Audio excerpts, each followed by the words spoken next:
Hello बच्चों, नमस्कार। कैसे हो भाई सब लोग। आज हम लोग आ चुके हैं भाई थर्मोडायनेमिक्स के लेक्चर नंबर 4 पे, जिसमें हम लोग बहुत इंपॉर्टेंट कॉन्सेप्ट पढ़ेंगे इंथैल्पी का। केमिस्ट्री में, केमिकल थर्मोडायनेमिक्स में सबसे जरूरी कॉन्सेप्ट अगर है तो वो एंथैल्पी का है भाई। नीट एग्जाम ले लो, जेई एग्जाम ले लो, सबके अंदर भर भर के क्वेश्चन आते हैं इंथैल्पी से। सिंपल से कुछ फॉर्मूलाज हैं जिनको ध्यान में रखना है और कैसे अप्लाई करना है ये हमें सीखना है।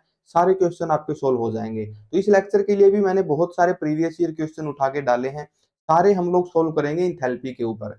इंथैल्पी का जो कॉन्सेप्ट है, थ्योरी बहुत कम है, लेकिन न्यूमेरिकल्स के अंदर कैसे अप्लाई करना है ये हमें बहुत जरूरी होता है भाई समझना। ठीक है, ये हम लोग समझेंगे। थोड़ा सा टॉपिक को बारीकी से समझेंगे, डिटेल में समझेंगे, इसलिए हो सकता है लेक्चर थोड़ा सा ज्यादा लंबा हो जाए, लेकिन थोड़ा सी स्पीड इंक्रीज करके देख लेना अगर आपको आसान लगे तो। हाउएवर पूरा डिटेल में हम लोग इसको पढ़ने वाले हैं और बहुत इंपॉर्टेंट कॉन्सेप्ट है भाई। केमिस्ट्री में सबसे ज्यादा क्वेश्चन अगर थर्मोडायनेमिक्स में से आएंगे तो वो इंथैल्पी से आएंगे। ठीक है भाई, इंथैल्पी क्या होती है सबसे पहले हम लोग ये समझते हैं। देखो भाई, केमिस्ट्री के अंदर जो प्रोसेस होता था जिसमें हम लोग हमारे सॉल्यूशन वगैरह को गर्म करते थे, उसमें हम लोग क्या करते थे भाई, क्यू हीट सप्लाई करते थे हमारे सिस्टम को। और ये हम लोग किस लिए करते थे, ताकि इंटरनल एनर्जी जो है वो थोड़ा सा इंक्रीज हो जाए। तो ये क्यू हम लोग हीट दे रहे हैं ताकि इंटरनल एनर्जी यू ये थोड़ी सी इंक्रीज हो जाए। हाउएवर जब हम लोग इसको गर्म करते थे तो यहाँ पर गैस के कुछ मॉलिक्यूल्स बन जाते थे और उन गैस के पार्टिकल्स के अंदर होती थी भाई मूवमेंट। वो अपसाइड मूव करते थे, उनके अंदर एक मोशन क्रिएट होता था। मोशन की वजह से होता था मैकेनिकल वर्क।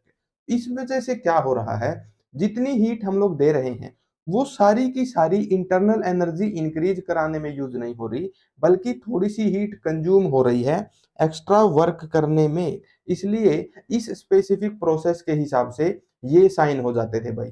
क्यू हीट क्योंकि हम लोग सिस्टम को दे रहे हैं तो इसका साइन पॉजिटिव है, और वर्क क्योंकि यहाँ पर सिस्टम के अंदर के पार्टिकल्स ही कर रहे हैं, एक तरीके से सिस्टम ही वर्क कर रहा है, इसलिए वर्क का साइन हो जाता था नेगेटिव। तो ये होता था भाई first law for this chemical reaction.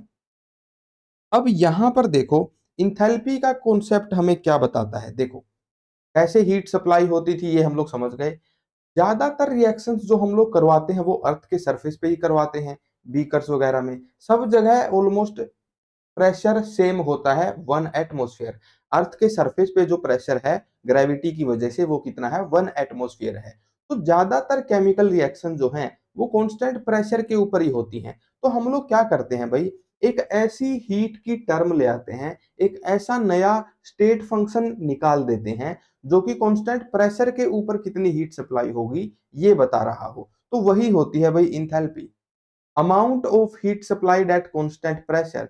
एक कांस्टेंट प्रेशर के ऊपर कितनी हीट सप्लाई हो रही है उसी को बोला जाता है enthalpy. The amount of heat change in a chemical process at a constant pressure is called as enthalpy. ये होता है भाई एक्सप्रेशन इंथैल्पी के लिए, delta U plus delta NGRT. ये एक्सप्रेशन आया कहां से है, इसकी डेरिवेशन कहां से है, और यहाँ पर डिफरेंट डिफरेंट हमारे प्रॉपर्टीज के मतलब क्या है, डिफरेंट डिफरेंट फंक्शंस के यहाँ पर क्या मतलब है, ये हम लोग सीखते हैं। देखो, बहुत सीधा सा हमारे पास फर्स्ट लॉ क्या होता था भाई, delta U is equal to Q minus W. यहाँ पर जो साइन कन्वेंशन है हम लोग इस प्रोसेस के हिसाब से ले रहे हैं। ठीक है, क्योंकि जब हम लोग किसी बीकर को, किसी सॉल्यूशन को गर्म करते हैं तो हम लोग हीट दे रहे होते हैं सिस्टम को, heat is given to the system, इसलिए क्यू पॉजिटिव। और क्योंकि उस हीट से गैस के पार्टिकल्स बनते हैं, उनके अंदर मोशन क्रिएट होता है, मोशन की वजह से मैकेनिकल वर्क होता है, तो वो वर्क सिस्टम करता है। Work is done by the system, इसलिए वर्क की वैल्यू जो है नेगेटिव है भाई। ये साइन कन्वेंशन यहाँ पर है। अब यहां पर वर्क जो होता है वो होता है पी डेल्टा वी। अगर हम लोग मान लें कि ये जो हीट है ये हम लोग सप्लाई कर रहे हैं एक कांस्टेंट प्रेशर के ऊपर, अगर हमने प्रेशर वगैरह को जो है मैनिपुलेट नहीं कर रखा तो सीधी सी बात है अर्थ के सरफेस पे हमारी रिएक्शन हो रही है, और अर्थ के सरफेस के ऊपर जो प्रेशर होता है वो कांस्टेंट ही होता है, 1 एटमोस्फियर ही होता है।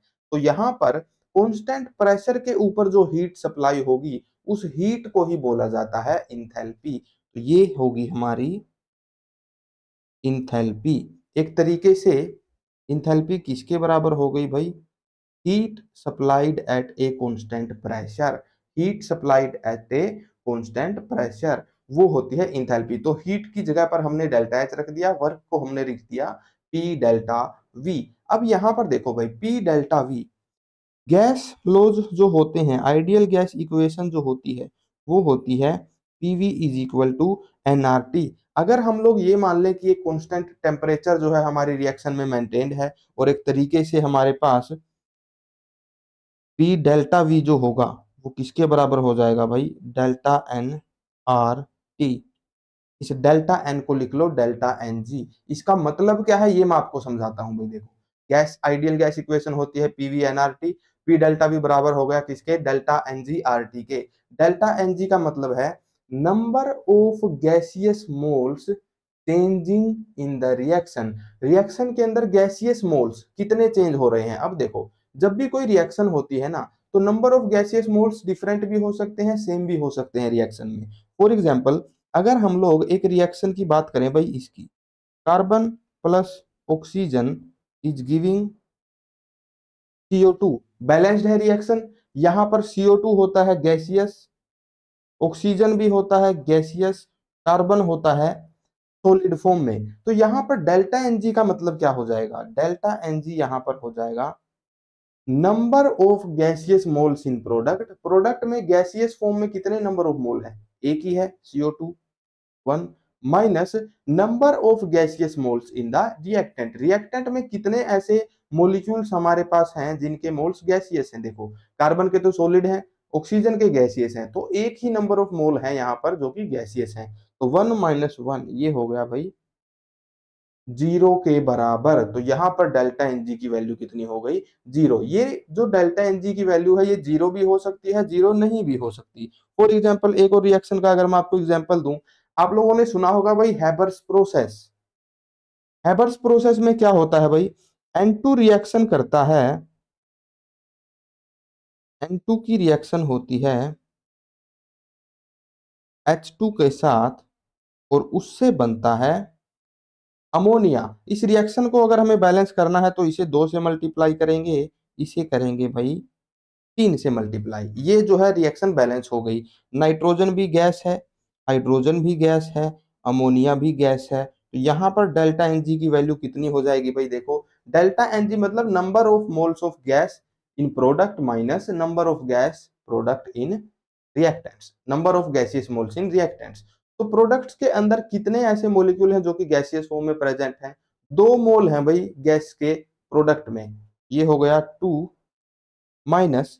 अब देखो रिएक्टेंट्स के अंदर कितने नंबर ऑफ मोल्स हैं गैस के, 3 है हाइड्रोजन के, 1 है नाइट्रोजन का। तो टोटल नंबर ऑफ मोल कितने हो गए गैसियस, 4। तो यहां पर डेल्टा एनजी की वैल्यू हो गई -2। तो ये होता है भाई delta NG, number of gaseous component कितने चेंज हो रहे हैं रिएक्शन के अंदर, gaseous products minus gaseous reactants, ऐसे निकलता है डेल्टा एनजी। तो यहाँ पर बेसिकली पी डेल्टा वी को हम लोग किसके बराबर रखेंगे, डेल्टा एनजी आर टी के बराबर रखेंगे। तो यहाँ पर पी डेल्टा वी जो है इसको हम लोग किसके बराबर रख देंगे भाई, डेल्टा एच को रखेंगे एज इट इज, और पी डेल्टा वी बन गया delta N G R T के बराबर, और ये इक्वल होता है इंटरनल एनर्जी के। अब क्या करेंगे भाई, हमें इंथैल्पी की वैल्यू निकालनी है, तो क्या कर सकते हैं, डेल्टा एन जी को दूसरी तरफ ले जाओ, तो डेल्टा एच यानी कि इंथैल्पी चेंज हमारा किसके बराबर हो गया, डेल्टा यू प्लस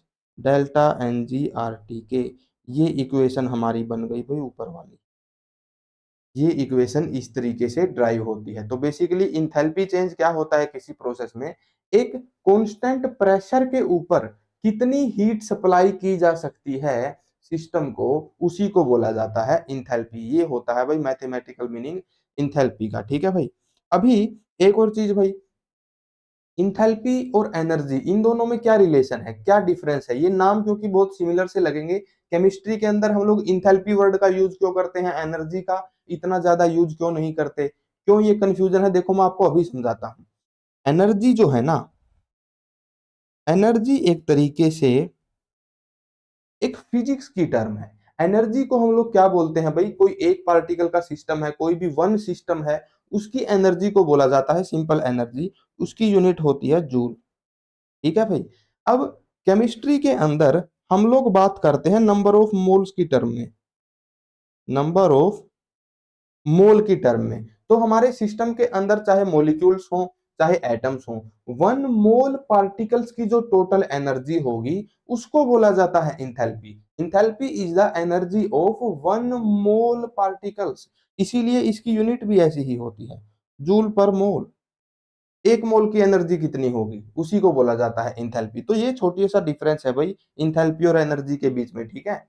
इन दोनों में कभी भी कंफ्यूज मत होना, टर्म ऑलमोस्ट सिमिलर ही है, मतलब भी ऑलमोस्ट सिमिलर है, लेकिन इंथैल्पी का मतलब है 1 मोल पार्टिकल्स की एनर्जी, ये जरूर ध्यान में रखना। यहाँ पर इंथैल्पी की यूनिट भी आप लोग सीख गए, जूल पर मोल, ठीक है भाई।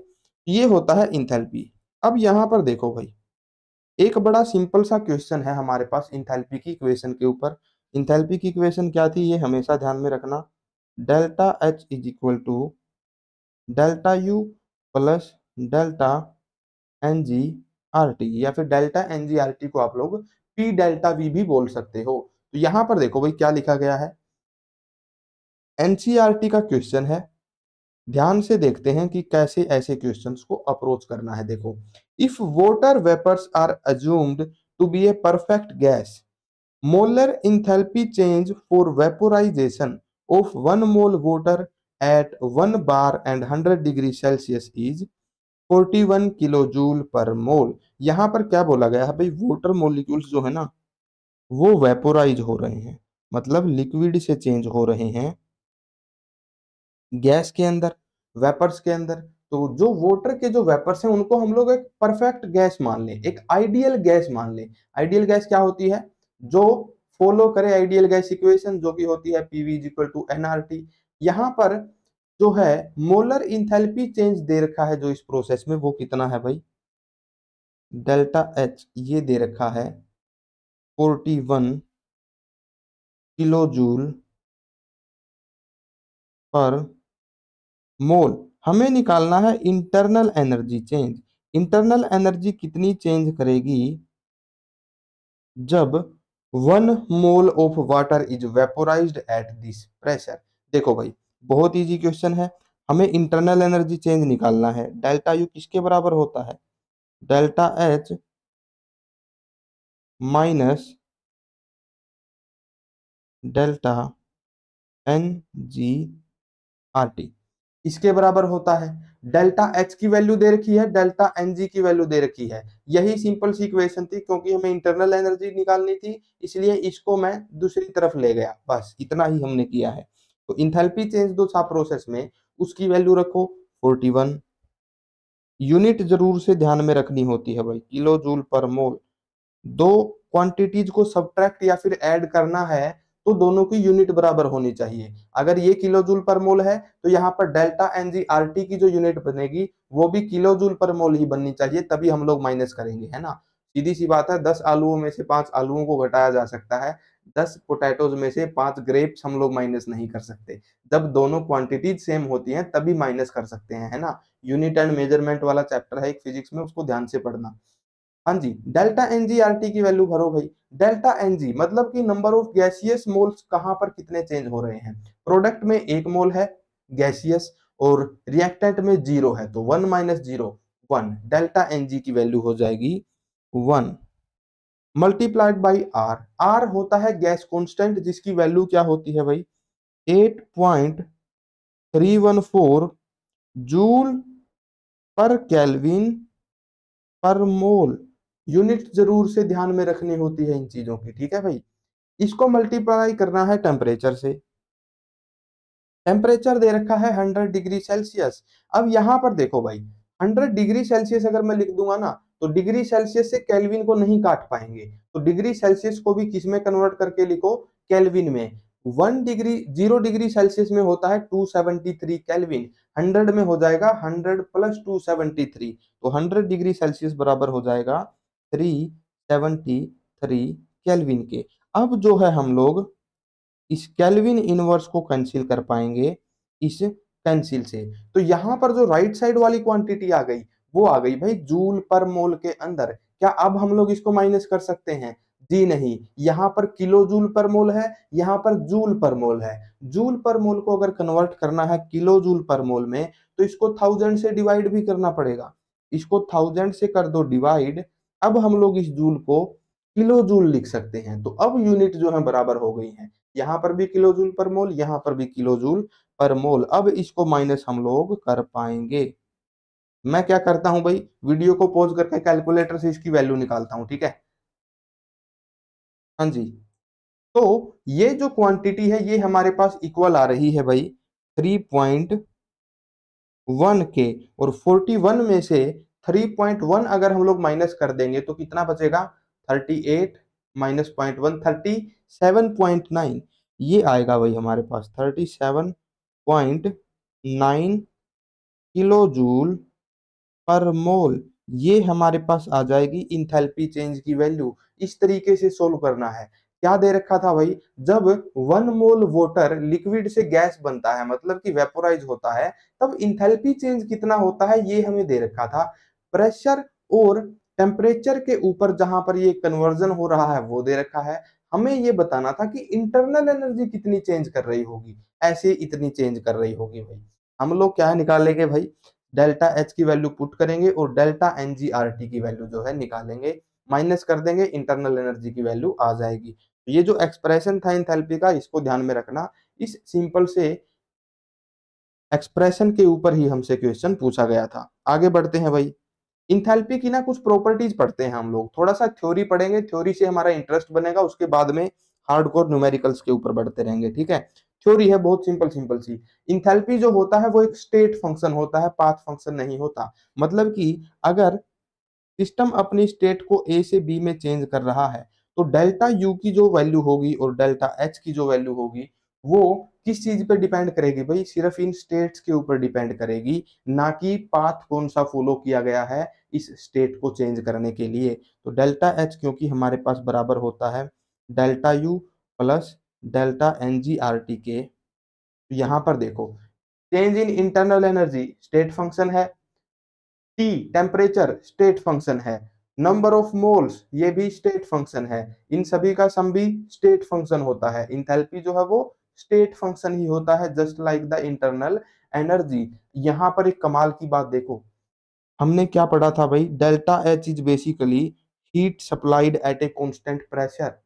कितनी कमाल की बात है, जो हीट सप्लाइड होती है सिस्टम को वो हमेशा एक पाथ फंक्शन होती है। हीट कितनी सप्लाई होगी ये पाथ के ऊपर डिपेंड करता है। हाउएवर अगर वही हीट हम लोग कांस्टेंट प्रेशर के ऊपर सप्लाई कर रहे हैं, तब वो क्या बन जाता है भाई, एक स्टेट फंक्शन बन जाता है। इसकी वैल्यू जो है सिर्फ और सिर्फ इनिशियल और फाइनल स्टेट्स के ऊपर ही डिपेंड करती है। तो enthalpy is basically A state function.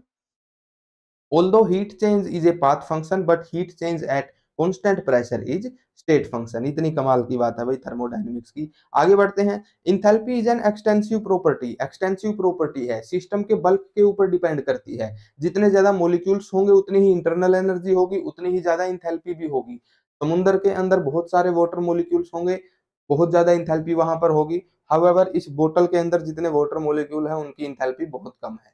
जितने ज्यादा पार्टिकल्स उतनी ज्यादा इंथैल्पी। तो ये थी भाई कुछ एक प्रॉपर्टीज ऑफ इंथैल्पी।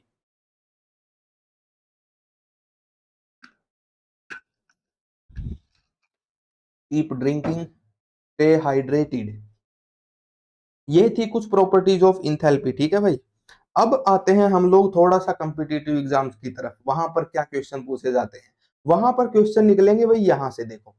किसी भी रिएक्शन के अंदर जो इंथैल्पी चेंज होगा वो कैसे कैलकुलेट किया जाएगा भाई। सीधी सी बात है, केमिकल रिएक्शन में क्या होता है, रिएक्टेंट होते हैं जो प्रोडक्ट बनाते हैं। इन प्रोडक्ट्स की कुछ इंथैल्पी होगी, इन रिएक्टेंट्स की कुछ इंथैल्पी होगी। इंथैल्पी चेंज कैसे निकलेगा, प्रोडक्ट्स की इंथैल्पीज में से रिएक्टेंट की इंथैल्पीज को माइनस कर देंगे तो हमारे पास रिएक्शन की इंथैल्पी आ जाएगी, जिसको बोला जाता है डेल्टा आर एच। अब देखो, केमिस्ट्री में ना बहुत सी तरीके की एक रिएक्शंस होती हैं, काफी सारी केमिकल प्रोसेसेस होती हैं। कंबस्टन होता है जहां पर फ्यूल जलाया जाए, फॉर्मेशन होता है जहां पर किसी एक सब्सटेंस की सिंथेसिस की जाए। एटोमाइजेशन होता है जहां पर हम लोग किसी भी प्रोडक्ट को, किसी भी सब्सटेंस को इंडिविजुअल एटम्स के अंदर तोड़ दें। न्यूट्रलाइजेशन प्रोसेस होती है जिसमें एसिड और बेस को मिला के साल्ट और वाटर बनाया जाता है। फ्यूजन रिएक्शन होती है जिसमें जो है लिक्विड के मोलिक्यूल मेल्ट होते हैं, सॉरी सॉलिड जो है मेल्ट होता है और उसके अंदर फ्यूजन होता है, लिक्विड जो है फ्यूज हो जाता है। वेपोराइजेशन प्रोसेस होती है जिसमें लिक्विड के जो मोलिक्यूल हैं वो वेपोराइज हो जाते हैं। सब्लिमेशन प्रोसेस भी होती है जिसके अंदर सॉलिड डायरेक्टली गैस के अंदर चेंज कर जाता है बिना किसी इंटरमीडिएट लिक्विड स्टेट के। सॉल्यूशन भी होता है। इंथैल्पी ऑफ सॉल्यूशन का क्या मतलब है, जब हम लोग कोई सॉल्यूशन बनाएंगे, जब हम लोग किसी सॉलिड को लिक्विड में डिसोल्व करेंगे तो उससे सॉल्यूशन बनेगा, उस सॉल्यूशन की भी एक इंथैल्पी होती है भाई। तो डिफरेंट डिफरेंट प्रोसेसेस जितनी भी हम लोग केमिस्ट्री में करते हैं उन सबसे रिलेटेड एक इंथैल्पी होती है। इन सारी प्रोसेसेस को हम लोग वन बाय वन डिटेल में डिस्कस करेंगे और हर तरीके की प्रोसेस के ऊपर आपको नीट के क्वेश्चन मिलेंगे भाई। मैंने कोशिश की है कि हर तरीके की प्रोसेस के ऊपर एक पीवाईक्यू तो जरूर लेके आऊं। हाउएवर 50 से भी ऊपर क्वेश्चन थे इस सिंगल टॉपिक से, तो सारे तो मैं इंक्लूड नहीं कर पाया, बट ट्राई मैंने किया है कि हर प्रोसेस के ऊपर बेस्ट क्वालिटी एमसीक्यू जो है वो मैं आपके लिए लेके आऊं। तो वन बाय वन अभी क्या करते हैं, अभी सारी प्रोसेसेस को डिटेल में समझते हैं, वन बाय वन स्टडी करते हैं और सबके लिए देखते हैं इंथैल्पी कैसे कैलकुलेट करनी है। ठीक है भाई। पहली है enthalpy of combustion. Combustion, combustion एक प्रोसेस होती है जिसमें किसी फ्यूल को, जिसमें किसी ऑर्गेनिक मैटर को हवा की प्रेजेंस में, ऑक्सीजन की प्रेजेंस में कंप्लीटली जला दिया जाए, कंप्लीट उसका बर्न हो जाए, कंप्लीट कंबस्चन उसका हो जाए। फॉर एग्जांपल कोल का यहाँ पर कंबस्चन दिया हुआ है, पहली रिएक्शन में क्या हो रहा है भाई, carbon reacting with oxygen to give CO2। इसमें बेसिकली क्या हो रहा है, इस तरीके से कोयला जलाया जा रहा है और इसका कंप्लीटली कंबस्चन अगर हो जाए तो सारा का सारा कोल, सारा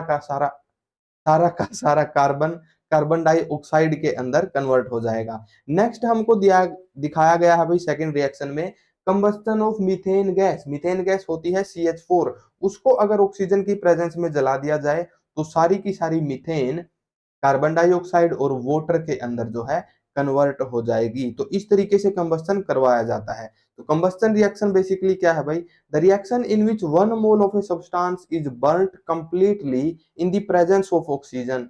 जहां पर 1 मोल सब्सटेंस को कंप्लीटली जला दिया जाए ऑक्सीजन की प्रेजेंस में, उसको बोला जाता है कंबस्टन रिएक्शन। और 1 मोल प्रोडक्ट को जलाने से, 1 मोल हमारे सब्सटेंस को जलाने से जो इंथैल्पी चेंज आने वाला है रिएक्शन के अंदर, उसको बोला जाता है enthalpy of combustion. Delta H note C, C मतलब कंबस्टन, इससे इसको डिनोट किया जाता है भाई। ये होती है इंथैल्पी ऑफ कंबस्टन। फॉर्मूला हम लोग समझ गए। इंथैल्पी ऑफ कंबस्टन में बेसिकली क्या होगा, प्रोडक्ट के अंदर से रिएक्टेंट्स की इंथैल्पी निकाल देंगे, उससे आ जाएगी इंथैल्पी ऑफ रिएक्शन, उससे आ जाएगी इंथैल्पी ऑफ कंबस्टन। सिंपल है भाई। न्यूमेरिकल करते हैं किस तरीके के आएंगे इसके ऊपर।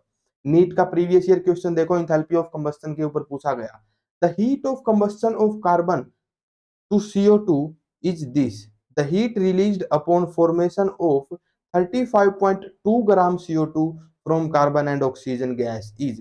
देखो भाई, कार्बन जब CO2 में जलता है C प्लस O2 CO2 देगा। इस प्रोसेस की ना हीट ऑफ कंबस्टन हमको दी गई है, मतलब जब ये रिएक्शन होती है तो कितना हीट चेंज आता है। अब देखो कोयला जब हम लोग जलाते हैं तो अर्थ के सरफेस पे ही जलाते हैं, प्रेशर वहां पर कांस्टेंट ही होता है, इसलिए हम लोग क्या मान सकते हैं कि भाई ये जो हीट ऑफ कंबस्टन है ये इंथैल्पी ही है ना, प्रेशर कांस्टेंट ही होता है। तो यहाँ पर इंथैल्पी को ही हम लोग इसके बराबर मान सकते हैं। तो इंथैल्पी की वैल्यू बेसिकली हमें दे रखी है इस रिएक्शन के लिए, डेल्टा H नोट C हमको दे रखा है -393.5 किलो जूल पर मोल। ये दे रखी है भाई हमको इंथैल्पी की वैल्यू। ठीक है, अब यहां पर देखो इंथैल्पी ऑफ कंबस्टन हम लोग कब बोल रहे हैं, जब 1 मोल CO2 बन रहा है। कितना CO2 बन रहा है, 1 मोल CO2 बन रहा है। हमें क्या निकालना है, कितनी हीट रिलीज होगी CO2 के बनने में। अगर CO2 कितना बना हो, 35.2 ग्राम बना हो, तो यहां पर देखो 1 मोल CO2 में वजन कितना है? 44 ग्राम है। मोलिकुलर मास कितना होता है CO2 का? 44 ग्राम पर मोल। तो एक तरीके से हम लोग ये बोल सकते हैं कि 44 ग्राम CO2 जब बनता है तो उसकी हीट ऑफ फॉर्मेशन कितनी होती है भाई? -393.5 किलो जूल पर मोल। एक मोल ही होता है हमारे पास 44 ग्राम में। अब हमें क्या निकालना है? अगर CO2 कितना बने? 35.2 ग्राम। 35.2 ग्राम CO2 अगर बने तो वहां पर हीट ऑफ फॉर्मेशन कितना होगा? सिंपल मैथमेटिक्स है भाई। 44 ग्राम बनने के लिए इतना होता है, 1 ग्राम बनाने के लिए कितना होगा? -393.5 डिवाइडेड बाई 44। 1 ग्राम बनाने के लिए इतना होगा। 35.2 ग्राम बनाने के लिए कितना होगा? इसको मल्टीप्लाई कर दो।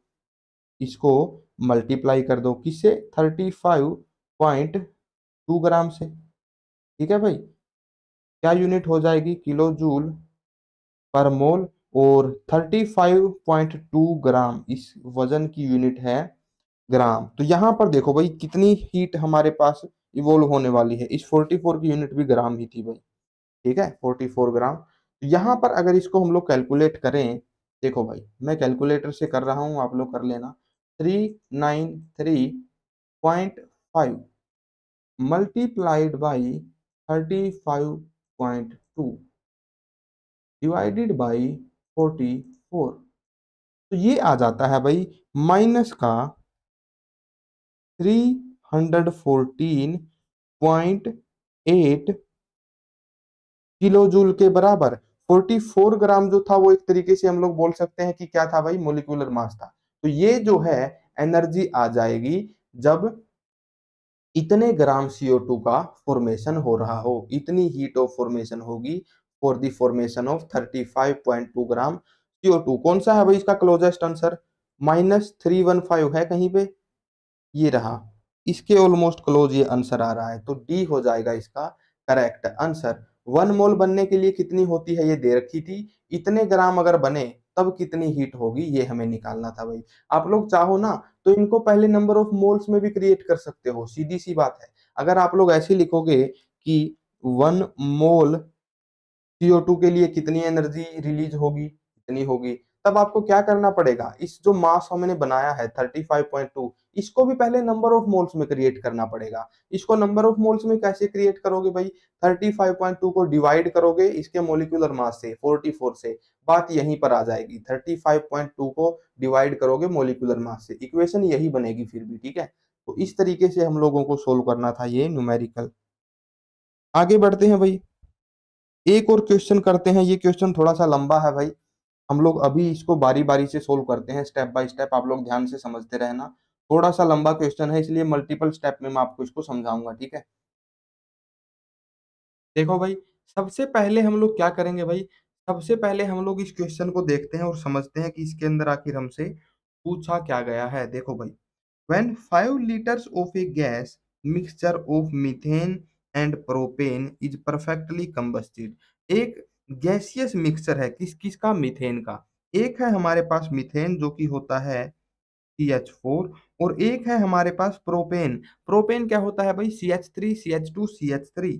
फॉर्मूला इसका बन जाता है C3H8। इन दोनों का मिक्सचर था, और मिक्सचर का जो वॉल्यूम था वो था भाई 5 लीटर, जिसका हमने क्या करवाया भाई? कंबस्चन हमने करवाया। और उसके कंबस्चन में क्या हुआ भाई? 16 litre of oxygen at same temperature pressure is consumed. Total oxygen जो कंज्यूम हुआ वो 16 लीटर हुआ। तो टोटल ऑक्सीजन जो कंज्यूम हुआ इसके लिए वो कितना कंज्यूम हुआ भाई? 16 लीटर हुआ है। अब मेन दिक्कत क्या है, हमें नहीं पता कि मीथेन के कंबस्चन में कितना ऑक्सीजन यूज हुआ है और प्रोपेन के कंबस्चन में कितना मीथेन यूज हुआ है। ठीक है भाई, टोटल जो था 5 लीटर, और ऑक्सीजन जो उन्होंने कंज्यूम की दोनों ने मिला के वो कंज्यूम की भाई 16 लीटर। अब आगे क्या है भाई? The amount of heat released from this combustion in kilojoule is. Kilojoule के अंदर हमें निकालना है कि यहाँ पर कितना हीट ऑफ कंबस्चन हुआ होगा। हमें क्या दे रखा है भाई? Heat of combustion of methane और heat of combustion of propane हमको अलग से दे रखा है। मतलब कि 1 मोल मीथेन जब जलता है तब कितना हीट रिलीज होता है, 890 किलो जूल पर मोल, और 1 मोल प्रोपेन जब जलता है तब इतना हीट जो है रिलीज होता है। अब दिक्कत ये है कि हमें ये निकालना है कि कितना मोल मीथेन जला होगा, कितना मोल प्रोपेन जला होगा। तो इसके लिए हम लोग यूज करेंगे भाई हमारे फर्स्ट चैप्टर का, जो कि हमें क्या बताता था, मोल कॉन्सेप्ट हमें क्या बताता था, at STP conditions. STP condition यहाँ पर दी हुई है, देखो प्रेशर और टेम्परेचर को ध्यान से देखो। Pressure is 1 atmosphere, temperature is 0 degree Celsius. तो एसटीपी कंडीशन इन्होंने दी हुई है। और केमिस्ट्री में मोल कॉन्सेप्ट के हिसाब से क्या हमें पता चलता था भाई, at STP conditions, at STP conditions 1 mole of an ideal gas always occupy 22.4 litre volume. ये था हमारा मोल कॉन्सेप्ट, याद करो फर्स्ट चैप्टर में हमने किया था। तो हम लोग यहाँ से क्या निकाल सकते हैं, इसी चीज का हम लोग यूज करेंगे number of moles of methane and propane निकालने के लिए। देखो सीधी सी बात है, ध्यान से समझना। 22.4 लीटर गैस के अंदर गैस के कितने मोल होंगे भाई, 1 मोल होगा, है ना। अब अगर हमें गैस दी हुई है 5 लीटर, देखो गैस के मोल चाहे किसी भी गैस के हो, at same temperature and pressure all gases occupies equal volume. Methane जितना वॉल्यूम ऑक्यूपाई करेगी इस टेम्परेचर प्रेशर के ऊपर, सेम टेम्परेचर प्रेशर के ऊपर, उतना ही वॉल्यूम प्रोपेन भी ऑक्यूपाई करेगी। तो 22.4 लीटर गैस के ऊपर होता है 1 मोल। 5 लीटर गैस अगर हमें दी हुई है, ये 5 लीटर क्या है, propane plus methane, methane plus propane दोनों गैसेस का मिला के 5 लीटर है। तो यहाँ से जो नंबर ऑफ मोल निकलेंगे ना, वो भी दोनों गैसेस के मिला के ही निकलने वाले हैं। तो नंबर ऑफ मोल यहाँ पर कितने हो जाएंगे भाई, 1 divided by 22.4 multiplied by 5 litre. तो मीथेन के और प्रोपेन के मिला के जो नंबर ऑफ मोल हो जाएंगे वो यहाँ से निकल के आएगा भाई। इसको जब आप लोग कैलकुलेट करोगे तो वो आ जाएगा 0.22 मोल्स। तो मतलब कि मीथेन और प्रोपेन मिला के हमारे पास कितने नंबर ऑफ मोल हैं, 0.22 मोल्स हैं। अब निकालते हैं भाई ऑक्सीजन के नंबर ऑफ मोल्स कितने हैं, यहाँ पर कितने number of moles oxygen use हुई है। तो देखो भाई ऑक्सीजन कितनी यूज हुई है, 16 litres. 22.4 litre of any gas occupies 1 मोल। और अगर ऑक्सीजन ऑक्यूपाई कर रही है 16 लीटर, तब ऑक्सीजन के कितने मोल हो जाएंगे, 1 डिवाइडेड बाई 22.4 मल्टीप्लाइड बाई 16, ये निकल के आने वाला है भाई 0.71 मोल्स। तो यहाँ पर दो चीजों के नंबर ऑफ मोल निकल गए भाई, मीथेन प्लस प्रोपेन दोनों मिला के है 0.22 मोल्स, और ऑक्सीजन जो कंज्यूम हो रही है वो है 0.71 मोल्स। अब यहाँ पर देखो भाई एक और चीज हम लोग देखते हैं। दूसरी चीज हम लोग क्या करते हैं, यहाँ पर फर्स्ट स्टेप हमने ये निकाल लिया कि नंबर ऑफ मोल कितने होंगे butane sorry methane plus propane के, और एक निकाल लिया ऑक्सीजन के कितने मोल होंगे। अब यहाँ पर मोल्स का रेशियो निकालते हैं केमिकल रिएक्शंस के हिसाब से। मतलब मीथेन गैस का जब कंबस्टन होता है ऑक्सीजन की प्रेजेंस में, तब कितने मोल कंज्यूम होते हैं, यहाँ पर ये चीज हम लोग देखते हैं। तो उसके लिए क्या करना पड़ेगा भाई, देखो हाइड्रोकार्बन का कंबस्टन होता है तो सिर्फ CO2 और वाटर ही बनता है। इस रिएक्शन को अगर हमें बैलेंस करना है तो देखो भाई क्या कर सकते हैं, H2O को करेंगे 2 से मल्टीप्लाई, ऑक्सीजन यहाँ पर हो गए 4 तो इसको भी करेंगे 2 से मल्टीप्लाई। तो ये हो गई balanced chemical reaction for combustion of methane. ऐसे ही जब प्रोपेन जलता है तब वहां पर भी CO2 और H2O बनता है। यहाँ पर हाइड्रोजन है भाई रिएक्टेंट में हमारे पास 8, प्रोडक्ट में है सिर्फ 2, तो इसको मल्टीप्लाई करेंगे वाटर को 4 से। और आगे देखो भाई कार्बन हमारे पास 3 है तो CO2 को 3 से मल्टीप्लाई करना पड़ेगा। अब प्रोडक्ट के अंदर जो ऑक्सीजन बने वो कितने बन गए, 3 दूनी 6 और 4 10 बन गए। तो इस रिएक्टेंट में ऑक्सीजन को 5 से मल्टीप्लाई करना पड़ेगा। तो ये बन गई हमारे पास एक balanced chemical equation for combustion of propane. अब यहाँ पर एक चीज ध्यान से समझो भाई, सीधी सी बात है। 1 मोल मीथेन जब जल रहा है तब 2 मोल ऑक्सीजन कंज्यूम हो रहा है। सिमिलरली 1 मोल प्रोपेन जब जल रहा है तब 5 मोल ऑक्सीजन कंज्यूम हो रहा है। ठीक है भाई, ये हम लोग समझ गए। अब आगे आगे आता है भाई नेक्स्ट स्टेप। पहले स्टेप में हमने क्या किया, नंबर ऑफ मोल निकाल लिए दोनों गैसेस के मिला के और ऑक्सीजन के। नेक्स्ट स्टेप में हमने क्या किया, कितने मोल मीथेन को कितने मोल ऑक्सीजन चाहिए ये हम लोग समझ गए, और कितने मोल प्रोपेन को पूरा जलने के लिए कितने मोल ऑक्सीजन चाहिए ये भी हम लोग समझ गए। अब थर्ड स्टेप आता है भाई इस क्वेश्चन का, वो क्या, देखो मीथेन के और प्रोपेन के इंडिविजुअली कितने कितने मोल्स होंगे ये हमें निकालना है। टोटल मोल्स हम लोग निकाल चुके हैं, दोनों को मिला के कितने होने वाले हैं, 0.22 मोल्स होने वाले हैं। मतलब जितने भी नंबर ऑफ मोल मीथेन के हैं उनको अगर हम लोग ऐड कर दें number of moles of propane में तो 0.22 मोल्स हमारे पास आना चाहिए। अब हम लोग थोड़ा सा मैथमेटिक्स की हेल्प लेंगे, जोड़ घटा करेंगे, सिंपल और कुछ नहीं। मान लो मीथेन के नंबर ऑफ मोल्स हैं x, तो ब्यूटेन के नंबर ऑफ मोल्स कितने हो जाएंगे भाई, दोनों के मिला के कितने थे 0.22।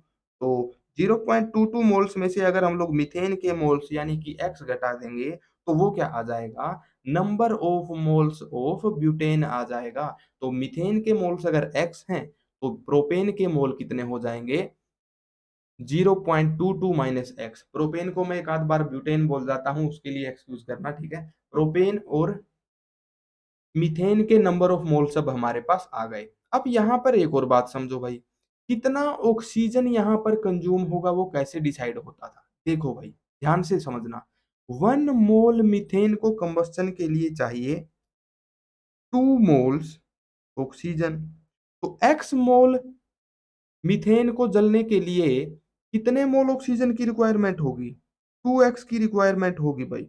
O2 रिक्वायर्ड कितना हो जाएगा, 2x हो जाएगा। 2x ऑक्सीजन चाहिए, 1 मोल मीथेन को 2 मोल ऑक्सीजन चाहिए, x मोल मीथेन को 2x मोल ऑक्सीजन चाहिए होंगे। सिंपली सिमिलरली 1 मोल प्रोपेन को कितने मोल ऑक्सीजन चाहिए थे, 5 मोल चाहिए थे। यहाँ पर 0.22 माइनस एक्स मोल को कितने चाहिए होंगे, देखो 1 मोल को चाहिए थे 5, इतने मोल्स को चाहिए होंगे इतने मल्टीप्लाइड बाई 5।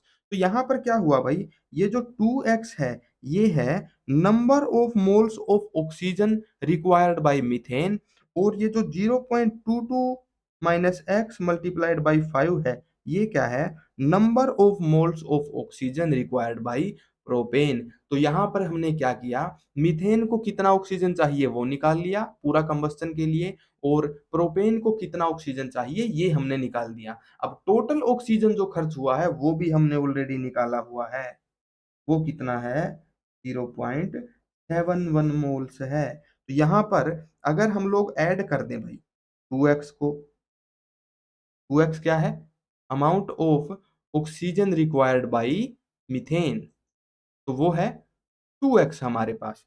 और प्रोपेन को जो ऑक्सीजन चाहिए वो कितना है, 0.22 माइनस एक्स मल्टीप्लाइड बाई 5। ये किसके बराबर आना चाहिए, टोटल अमाउंट ऑफ ऑक्सीजन के बराबर आना चाहिए जो पूरी रिएक्शन के अंदर खर्च हुआ है। कितना हुआ है, 0.71 मोल्स। ठीक है भाई, इसको हम लोग सोल्व करते हैं। देखो 2x माइनस 5x प्लस ये हो जाएगा हमारे पास कितना भाई, तो 0.22 को 5 से मल्टीप्लाई करेंगे तो आएगा 1.10, 1.1 हम लोग बोल सकते हैं।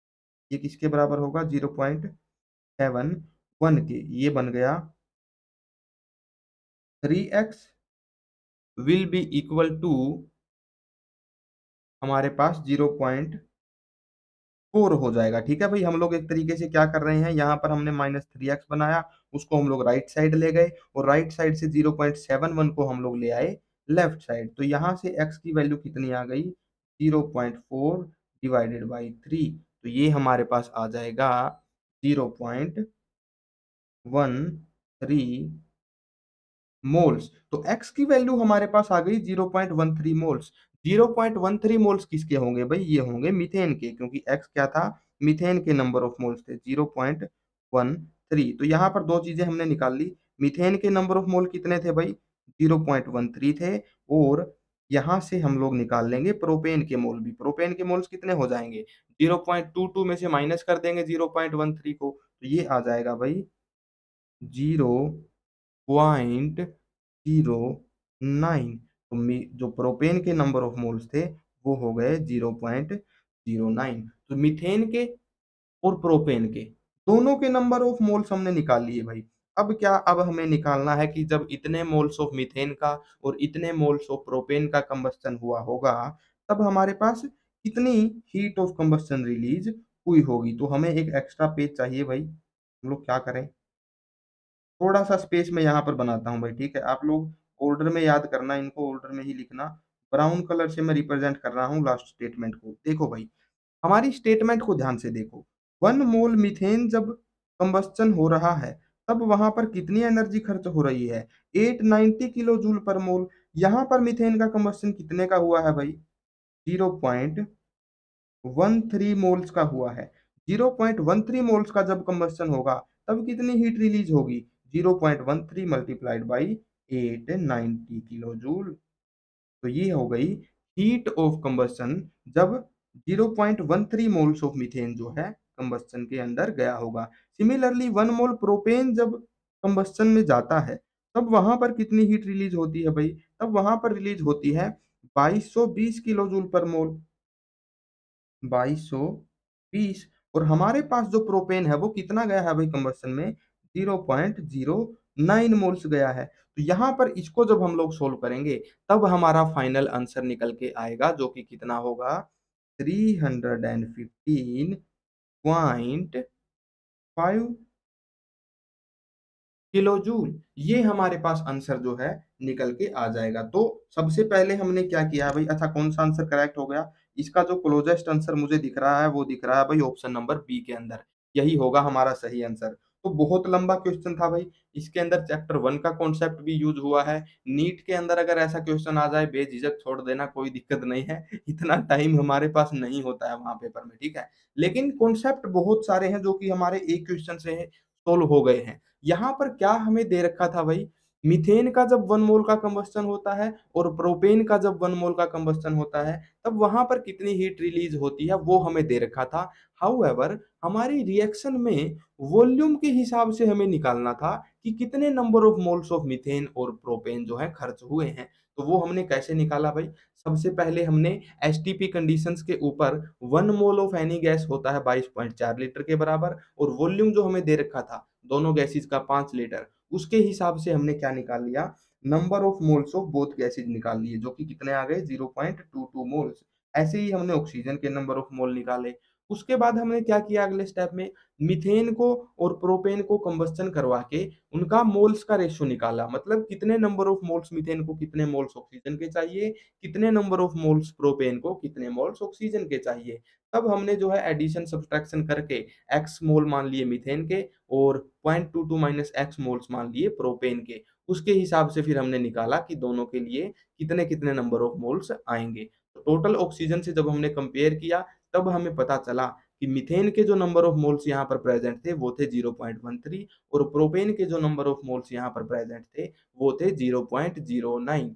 तो इनके हिसाब से हमने फिर आगे क्या किया, 1 मोल मीथेन का जब कंबस्टन होता है तो उसकी एनर्जी हमें पता थी, 0.13 मोल का कंबस्टन होगा तो उसकी हमने निकाल ली, कितनी आई, इतनी आई। सिमिलरली 1 मोल प्रोपेन का जब कंबस्टन होगा तब कितनी एनर्जी होगी, रिलीज होगी, वो हमें दे रखी थी, और 0.09 मोल्स होंगे प्रोपेन के, ये हमने निकाल लिए थे। इससे कितनी एनर्जी बनेगी मल्टीप्लाई करके निकाल लिया, और दोनों को जब हमने ऐड किया तब आंसर आ गया 315.5 किलो जूल। ऐसे ये क्वेश्चन सोल्व करना था भाई, बहुत लंबा क्वेश्चन था। मैं एक्सपेक्ट भी नहीं करता कि पहली बार में आपसे सोल्व हो जाए, बट कोई बात नहीं। क्वेश्चन थोड़ा सा मुश्किल था लेकिन कॉन्सेप्ट बहुत सारे थे जो कि हमने इसके अंदर सीखे, ठीक है। आगे बढ़ते हैं भाई, तो ये था इंथैल्पी ऑफ कंबस्टन। बहुत लंबा क्वेश्चन था भाई ये, इसलिए मैंने बैठ के सोल्व किया है खुद भी। आगे बढ़ते हैं भाई, क्वेश्चन जरूर से करने हैं भाई, समझते हुए चलना है सारे कॉन्सेप्ट्स को, ठीक है। समझ में आना चाहिए, याद रहे या ना रहे, याद तो रिवीजन कर करके हम लोग कर ही लेंगे, है ना। हाँ जी, आगे अगली इंथैल्पी आती है भाई, इंथैल्पी ऑफ फॉर्मेशन। थोड़ा सा पानी पी लेते हैं। फिर हम लोग समझेंगे कि आखिर इंथैल्पी ऑफ फॉर्मेशन का मतलब क्या है।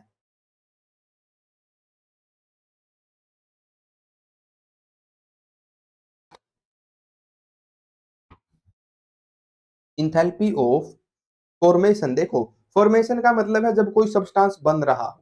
Enthalpy change in A reaction in which one mole of a substance is formed in its elemental form and most stable physical state is called enthalpy of formation.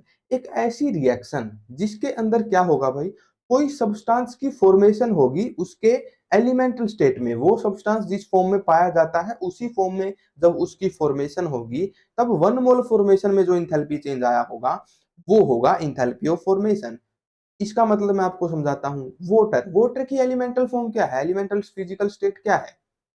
Water की elemental state है H2O और physical state जिसके अंदर वो elementary पाया जाता है वो है लिक्विड। तो जब वन मोल वाटर का लिक्विड फॉर्म में बनेगा, वहां पर जो इंथैल्पी का चेंज आया होगा वो कितना होगा भाई, वो इंथैल्पी ऑफ फॉर्मेशन कहलाएगा।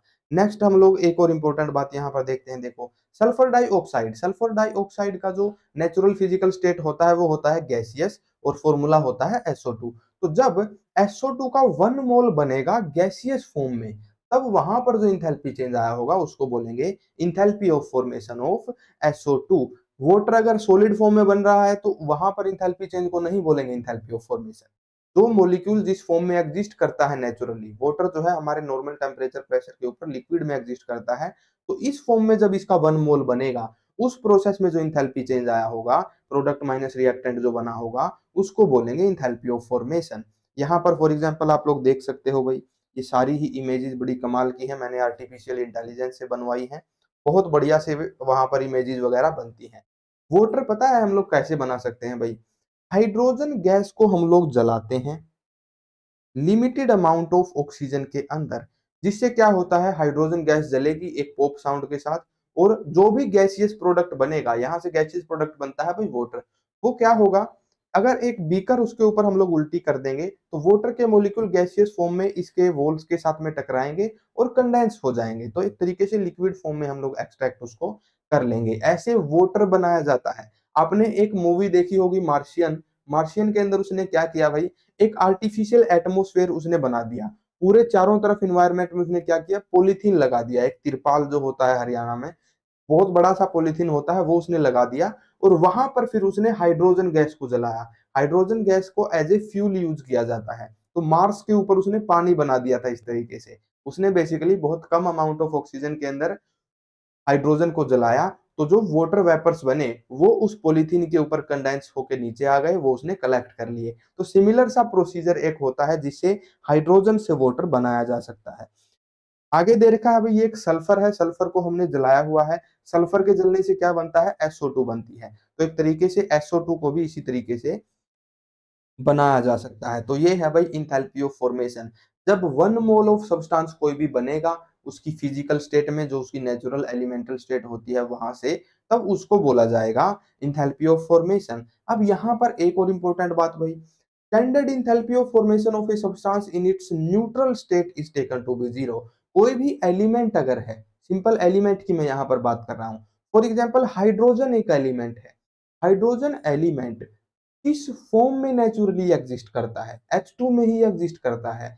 Hydrogen gas, hydrogen element naturally किस फॉर्म में एग्जिस्ट करता है, H2 के फॉर्म में एग्जिस्ट करता है, इसलिए enthalpy of formation of H2 हम लोग जीरो मानेंगे भाई, इसको बनते हुए कोई इंथैल्पी का चेंज नहीं आया है, ये पहले से इसी फॉर्म में एग्जिस्ट करता है, इसलिए हम लोग मान लेते हैं ऐसा है।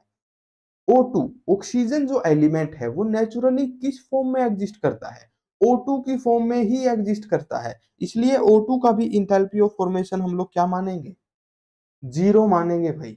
सल्फर एलिमेंट नेचुरली किस फॉर्म में एग्जिस्ट करता है, सॉलिड में ही एग्जिस्ट करता है, इस वजह से इसका भी इंथैल्पी ऑफ फॉर्मेशन हम लोग जीरो मानेंगे। ऑक्सीजन किस फॉर्म में एग्जिस्ट करता है, O2 की फॉर्म में, तो इसका भी इंथैल्पी ऑफ फॉर्मेशन हम लोग जीरो मानेंगे।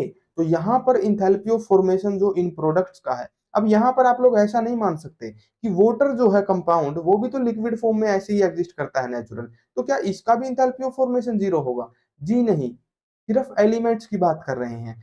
जो मॉलिक्यूल्स या फिर कंपाउंड एक सिंगल एलिमेंट से लेके बने हो उसको बोला जाता है भाई elementary form. For example O2 की ऑक्सीजन एलिमेंट की एलिमेंट्री फॉर्म है O2, सल्फर एलिमेंट की एलिमेंट्री फॉर्म है S, हाइड्रोजन एलिमेंट की एलिमेंट्री फॉर्म है H2।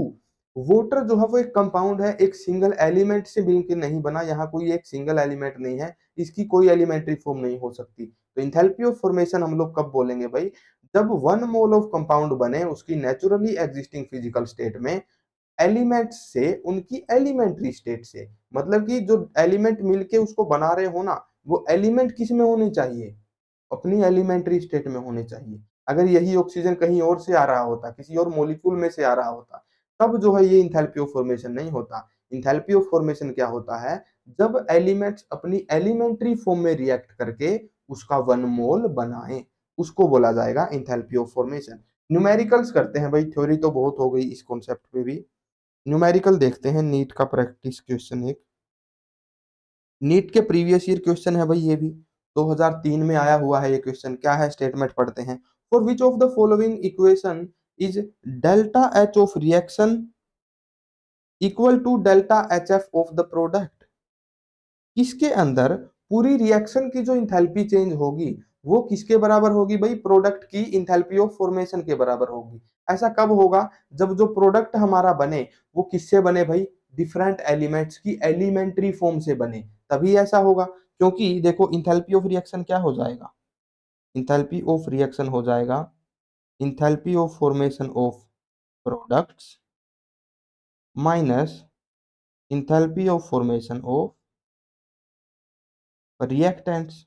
अब हमने बोला कि कोई भी एलिमेंट जब अपनी एलिमेंट्री फॉर्म में होता है तब उसकी इंथैल्पी ऑफ फॉर्मेशन क्या हो जाती है, जीरो हो जाती है। तो यहां पर enthalpy of reaction enthalpy of products के बराबर कब होगा, enthalpy of reaction enthalpy of products के बराबर कब होगा, जब सारे रिएक्टेंट्स की इंथैल्पी ऑफ फॉर्मेशन जीरो हो जाए। और सारे रिएक्टेंट्स की इंथैल्पी ऑफ फॉर्मेशन अगर जीरो है तो इसका मतलब क्या है भाई, सारे के सारे रिएक्टेंट्स अपनी एलिमेंट्री फॉर्म में होने चाहिए।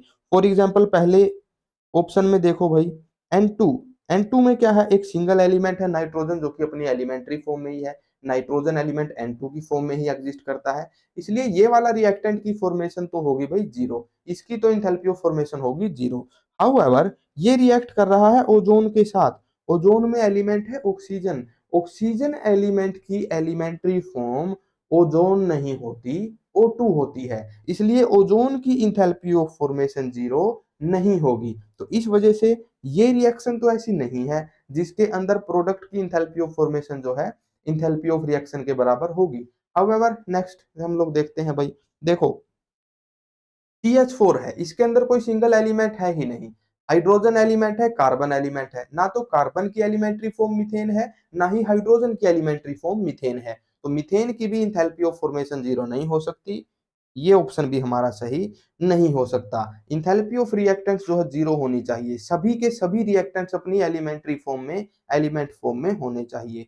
ऑप्शन सी देखो भाई, अच्छा सी से पहले डी देख लो क्योंकि ये भी गलत जवाब है।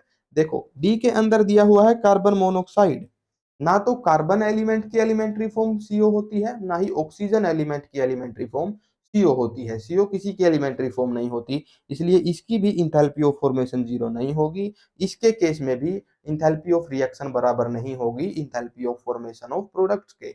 लेकिन ऑप्शन सी जो है उसके अंदर हमारे पास है भाई जीनोन, सिंगल एलिमेंट है, एक ही एटम है, तो जीनोन की तो एलिमेंटल फॉर्म यही होती है। नेक्स्ट है fluorine, halogen gas, diatomic molecules की फॉर्म में ही एग्जिस्ट करते हैं, तो फ्लोरीन्स की भी एलिमेंटल फॉर्म क्या है भाई, F2 ही है, इसलिए यहाँ पर दोनों ही रिएक्टेंट क्या है, अपनी एलिमेंटल फॉर्म में है, तो इसकी भी इंथैल्पी ऑफ फॉर्मेशन जीरो, इसकी भी इंथैल्पी ऑफ फॉर्मेशन जीरो, दोनों ही रिएक्टेंट्स की इंथैल्पी ऑफ फॉर्मेशन हो गई जीरो। इस वजह से इस रिएक्शन में क्या होगा, enthalpy of formation of product जो होगी, enthalpy of formation of product जो होगी वो टोटल रिएक्शन की इंथैल्पी के बराबर होगी, इंथैल्पी ऑफ रिएक्शन के बराबर होगी। तो इसलिए ऑप्शन सी हो जाएगा इसका करेक्ट आंसर। आगे बढ़ते हैं भाई, एक और क्वेश्चन है हमारे पास, calculate the enthalpy change when the standard heat of formation of gaseous ammonia is -11.02 kilocalorie per mole eight 298 kelvin. यहाँ पर क्या दे रखा है भाई, जब गैसियस अमोनिया बनता है, गैसियस अमोनिया कैसे बनता है, N2 और हाइड्रोजन की रिएक्शन होती है इस रेशियो के अंदर, half moles of nitrogen react करते हैं 3/2 मोल्स ऑफ हाइड्रोजन के साथ, जिससे बनता है 1 मोल ऑफ अमोनिया। ये जो रिएक्शन है इसको आपने थोड़ा सा अलग तरीके से भी बैलेंस किया हुआ होगा जरूर, इस तरीके से है ना, NH3, ये भी बैलेंस है। हाउएवर इंथैल्पी ऑफ फॉर्मेशन में हम लोग क्या बोलते हैं भाई, इंथैल्पी ऑफ फॉर्मेशन कब होता है, जब 1 मोल प्रोडक्ट बने डिफरेंट एलिमेंट्स के एलिमेंटल फॉर्म्स के रिएक्शन से। 1 मोल प्रोडक्ट हमें बनाना है, अमोनिया के आगे हमें एक ही मोल रखना है, तो क्या करना पड़ेगा भाई, तीनों ही मॉलिक्यूल्स के, तीनों ही एक तरीके से एंटिटीज के नंबर ऑफ मोल्स को 2 से डिवाइड करना पड़ेगा। इसको भी 2 से कर दो, इसको भी 2 से कर दो, इसको भी 2 से कर दो। तो इसलिए ये इस तरीके से बैलेंस करके लिखी हुई है। इंथैल्पी ऑफ फॉर्मेशन अगर निकाल रहे हैं तो प्रोडक्ट 1 मोल ही होना चाहिए, ठीक है, उसी को बोलते हैं भाई इंथैल्पी ऑफ फॉर्मेशन। अब यहां पर हमें क्या दिया गया है भाई, इंथैल्पी चेंज जो है, जब 1 मोल अमोनिया बन रहा है तो वो कितना है, -11.2 किलो कैलोरी पर मोल है 298 केल्विन के ऊपर। रिएक्शन दी हुई है इस तरह, यहाँ पर स्टेटमेंट कंप्लीट नहीं है भाई, यहाँ पर हमें क्या निकालना है, अच्छा टोटल इंथैल्पी चेंज निकालना है रिएक्शन का। रिएक्शन के अंदर इंथैल्पी ऑफ फॉर्मेशन दिया हुआ है अमोनिया का, और हमें निकालना है total enthalpy change of reaction. तो इंथैल्पी ऑफ रिएक्शन का क्या फॉर्मूला होता था भाई, ये होता था enthalpy of formation of products minus enthalpy of formation of reactants, उसी से आएगा टोटल इंथैल्पी चेंज हमारी पूरी रिएक्शन का। प्रोडक्ट क्या है, अमोनिया। 1 मोल अमोनिया जब फॉर्म हुआ तब कितनी इंथैल्पी थी, -11.02, -11.02 किलो कैलोरी पर मोल। आगे क्या निकालना है भाई, माइनस करना है इसमें से enthalpy of formation of reactants. कौन से रिएक्टेंट से मिला है अमोनिया, हाइड्रोजन से मिला है। हाइड्रोजन एलिमेंट की एलिमेंटल फॉर्म होती है H2, तो इसका इंथैल्पी ऑफ फॉर्मेशन कितना मानेंगे, 0।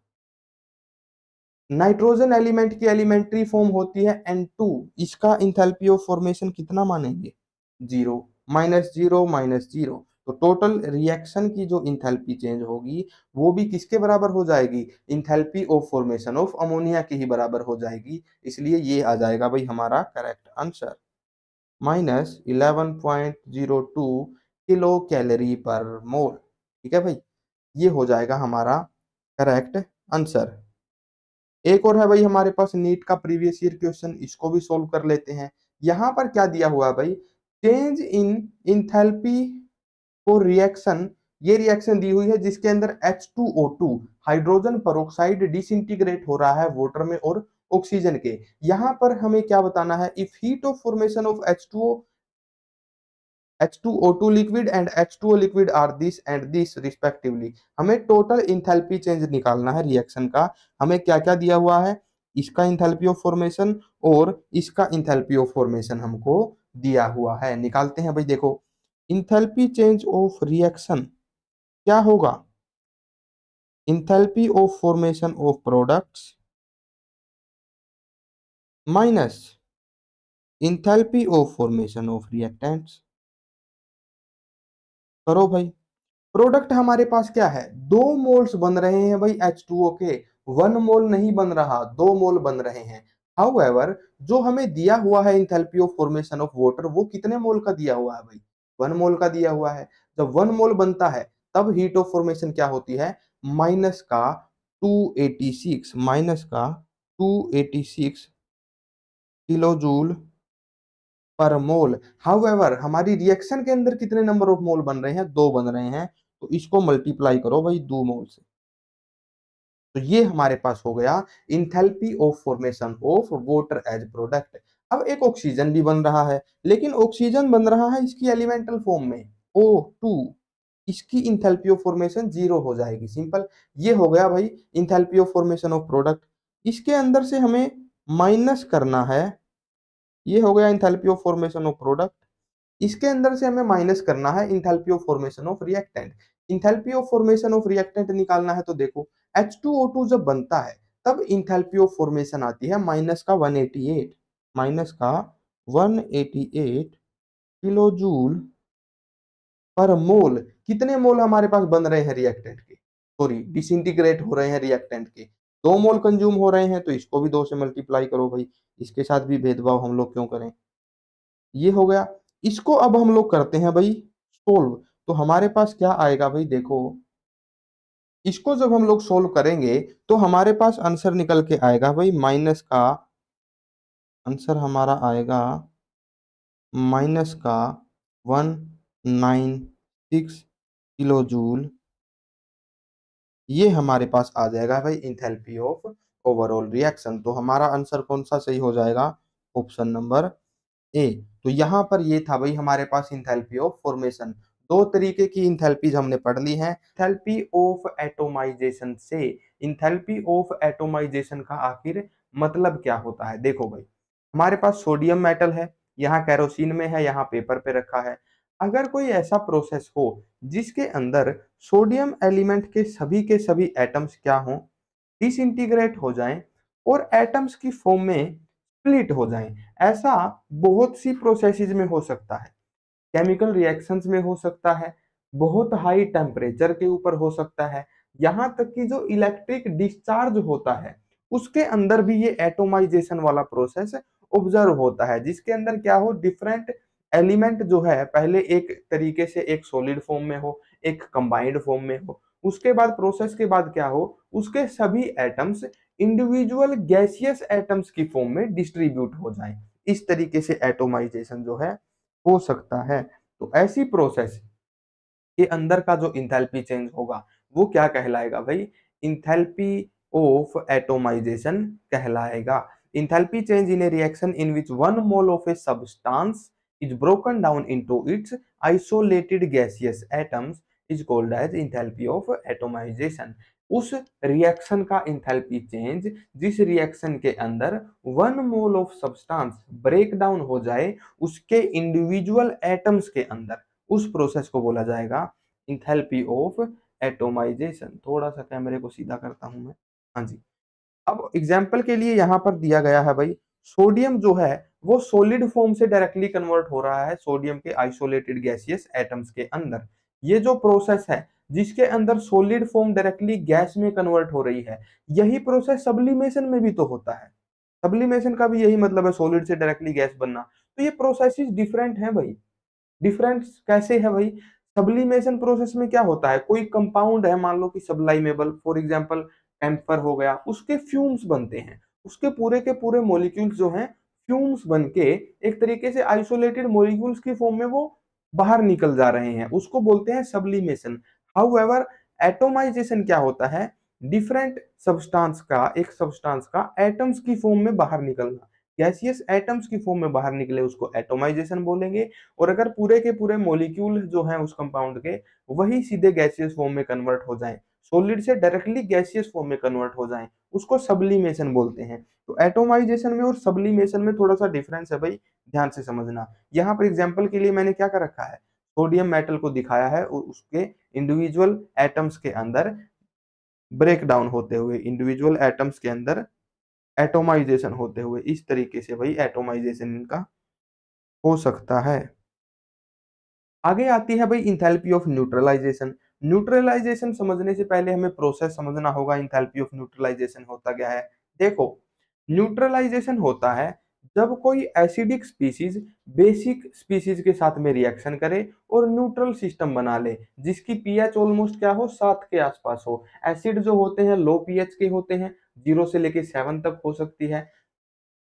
बेस जो होते हैं वो 7 से 14 पीएच के बीच में होते हैं, हाई होते हैं। और जो 7 पीएच के ऊपर होते हैं वो स्पीसीज होती है न्यूट्रल। बेसिकली जो सोल्ट है और वाटर है वो न्यूट्रल होते हैं। तो न्यूट्रलाइजेशन प्रोसेस का जो मतलब है वो वहीं से निकल के आया है। एसिड और बेस रिएक्शन करेंगे न्यूट्रल स्पीसीज बनाने के लिए, एसिड और बेस रिएक्शन करेंगे सोल्ट और वाटर बनाने के लिए। फॉर एग्जाम्पल यहाँ पर क्या हो रहा है भाई, एसिटिक एसिड रिएक्शन कर रहा है सोडियम हाइड्रोक्साइड के साथ, सोडियम एसीटेट बना रहा है और वाटर बना रहा है। नीचे क्या है भाई, सल्फ्यूरिक एसिड रिएक्शन कर रहा है सोडियम हाइड्रोक्साइड के साथ और सोडियम सल्फेट बना रहा है और वाटर बना रहा है। ये सोल्ट है, ये भी सोल्ट है, ये वाटर है, ये भी वाटर है। तो बेसिकली एसिड का रिएक्शन हो रहा है बेस के साथ, जिससे क्या बन रहा है, सोल्ट बन रहा है और वाटर बन रहा है। तो इस प्रोसेस को बोलते हैं न्यूट्रलाइजेशन। और जिस प्रोसेस के अंदर न्यूट्रलाइजेशन हो, कुछ ऐसे न्यूट्रलाइजेशन हो कि 1 मोल ऑफ वाटर वहां पर बन रहा हो, a neutralisation process in which 1 mole of water is formed, उसके अंदर जो इंथैल्पी चेंज आएगा उसको बोला जाएगा इंथैल्पी ऑफ न्यूट्रलाइजेशन। तो यहाँ पर न्यूट्रलाइजेशन प्रोसेस क्या हो गया, जिसके अंदर acid and base react together to form water and salt, उसको बोलेंगे न्यूट्रलाइजेशन रिएक्शन। और न्यूट्रलाइजेशन प्रोसेस के अंदर जब 1 मोल वाटर बनेगा, 1 मोल वाटर कब बनेगा, जब 1 मोल H+ आयन 1 मोल हाइड्रोक्साइड आयन को न्यूट्रलाइज कर देंगे। ऐसे ही बनता है ना वाटर। जब एसिड का एक H+ आयन बेस के एक हाइड्रोक्सिल आयन को न्यूट्रलाइज कर देगा तब 1 मोल वाटर बनेगा। और 1 मोल वाटर बनने के दौरान जो इंथैल्पी होगी, रिलीज होगी, उसको बोला जाएगा इंथैल्पी ऑफ न्यूट्रलाइजेशन। अब यहाँ पर एक इंपॉर्टेंट कैच आता है भाई, एक इंपॉर्टेंट कैच यहाँ पर क्या है, for neutralization of strong acid and strong base, enthalpy of neutralization is always -57.1 kilojoule. जब भी कोई स्ट्रोंग एसिड का 1 मोल H+ आयन एक स्ट्रोंग बेस के 1 मोल हाइड्रोक्साइड आयंस को न्यूट्रलाइज करता है, तब वहां पर जो इंथैल्पी चेंज होता है वो कांस्टेंट होता है। कितना होता है, माइनस का 57.1 किलो जूल। इसका यूज होता है भाई न्यूमेरिकल्स में, ठीक है। तो ये होता है इंथैल्पी ऑफ न्यूट्रलाइजेशन, ये हम लोग समझ गए। टाइट्रेशन वगैरह जो कराते हैं, जिसमें हम लोग क्या करते हैं भाई, फिनोल्फ्थालीन इंडिकेटर का यूज करते हैं, तो वहां पर इस तरीके के कलर्स हमें देखने को मिलते हैं। बेसिकली हमारे पास क्या होता है भाई, एक एसिड होता है नीचे कोनिकल फ्लास्क में, और ऊपर एक बीकर के अंदर है हमारे पास बेस, जिसके अंदर हमने डाल रखा है phenolphthalein indicator. Phenolphthalein indicator basically basic medium में पिंक कलर दिखाता है और एसिडिक मीडियम में कलरलेस हो जाता है। तो आप लोग देखेंगे जैसे ही ये बेस के अंदर प्रेजेंट है तो ये पिंक कलर का है, और जैसे ही इस बेसिक सॉल्यूशन को एसिड के अंदर हम लोग पोर कर रहे हैं तो यहाँ पर ये सिस्टम न्यूट्रलाइज हो जाता है, यहाँ पर बेसिक मीडियम नहीं रहता, तो ये पिंक कलर धीरे धीरे यहाँ से वैनिश हो जाएगा। एक लिमिट तक वैनिश होगा, एक टाइम के बाद जब सारा एसिड न्यूट्रलाइज हो चुका होगा तब एक्स्ट्रा बेस ऐड होगा, तब पूरा सोल्यूशन भी पिंक हो जाएगा। तो इस तरीके की एक कलर चेंजिंग जो है टाइट्रेशन होती है केमिस्ट्री में, बड़ी इंटरेस्टिंग सी। न्यूट्रलाइजेशन रिएक्शन ही उस टाइट्रेशन में हो रही होती है, इसलिए मैंने यहाँ पर ये इमेज जो है लगाई है भाई। ये था न्यूट्रलाइजेशन रिएक्शन। नीट के अंदर इसके ऊपर से भी क्वेश्चन पूछे गए हैं भाई, एक दो क्वेश्चन मैंने यहाँ पर इंक्लूड किए हैं इंथैल्पी ऑफ न्यूट्रलाइजेशन के कॉन्सेप्ट से। तो पहला है हमारे पास नीट 2005 का प्रीवियस ईयर क्वेश्चन, इसको सोल्व करते हैं भाई। The absolute enthalpy of neutralization of the reaction, जिसके अंदर magnesium oxide is reacting with 2 moles of HCl to give magnesium chloride and H2। इस प्रोसेस के अंदर कितना होगा इंथैल्पी ऑफ न्यूट्रलाइजेशन, वो हमको बताना है।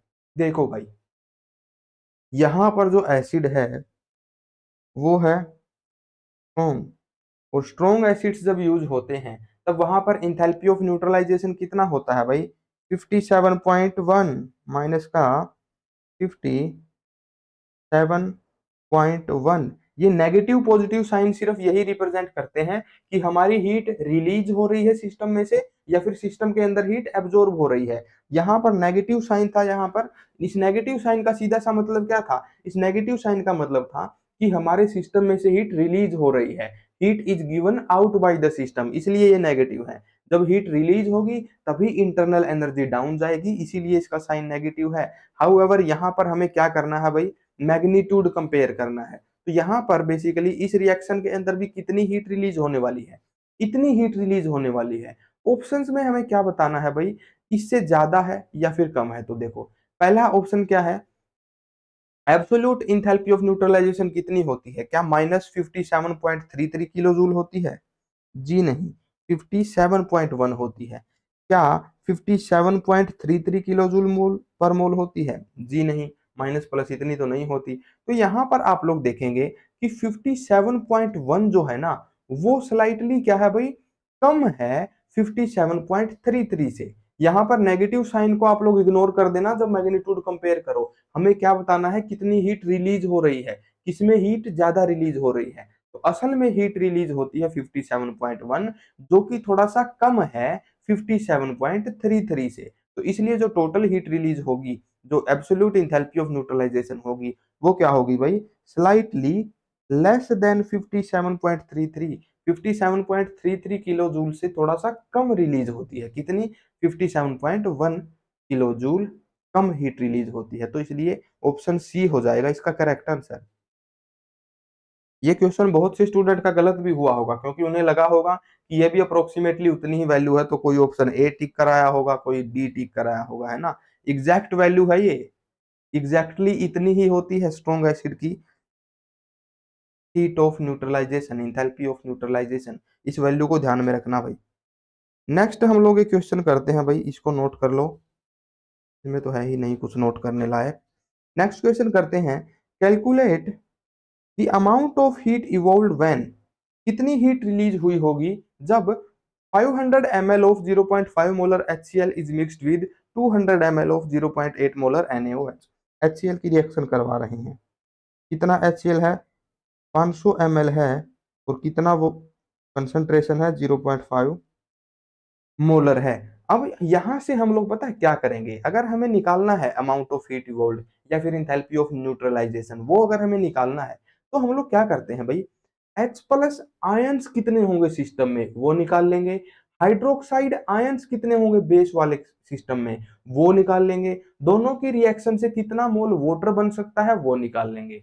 उसके हिसाब से हम लोग निकाल पाएंगे इंथैल्पी ऑफ न्यूट्रलाइजेशन। तो 500 ml HCl में कितने H प्लस आयन होंगे अगर कंसंट्रेशन है 0.5 मोलर, तो 0.5 मोलर का सीधा सा मतलब क्या है, 100 ml में कितने आयंस हैं भाई, 0.5 है, सॉरी 1000 ml में, 1 लीटर में जितने नंबर ऑफ मोल होते हैं H प्लस आयन के, उसी को कंसंट्रेशन बोला जाता है। Molarity is basically number of moles per litre, है ना। तो 1 लीटर में 0.5 मोल प्रेजेंट है, 1 लीटर का मतलब 1000 ml, 1 ml बराबर होता है 1 सेंटीमीटर क्यूब के भाई। फर्स्ट चैप्टर के अंदर हमने बहुत डिटेल में सीखा था यूनिट कन्वर्जन, मैं मान के चल रहा हूं कि आपको बहुत अच्छे से आता है, ठीक है। 500 ml में कितने आयन हो जाएंगे भाई, कंसंट्रेशन को मल्टीप्लाई करेंगे 500 से, डिवाइड कर देंगे 1000 से, तो ये हमारे पास आ जाएगा number of moles of H plus ions. ये कितना आएगा ये भी देख लो, ये आने वाला है भाई 0.25 मोल्स।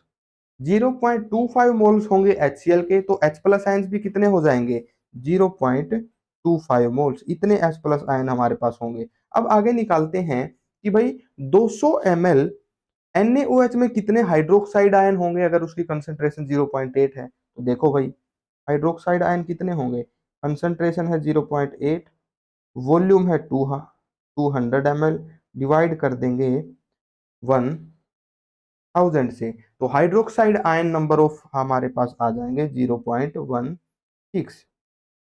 इतने मोल हैं हमारे पास हाइड्रोक्साइड आयन के। अब यहाँ पर number of mole of water कितने बन सकते हैं ये बताओ भाई। 1 मोल वाटर बनाने के लिए 1 मोल H प्लस चाहिए, 1 मोल हाइड्रोक्साइड चाहिए। हाइड्रोक्साइड यहाँ पर 0.16 है, लिमिटेड अमाउंट में है, लिमिटिंग रिएजेंट यहाँ पर कौन है, फर्स्ट चैप्टर आ गया है वापिस से, 0.16।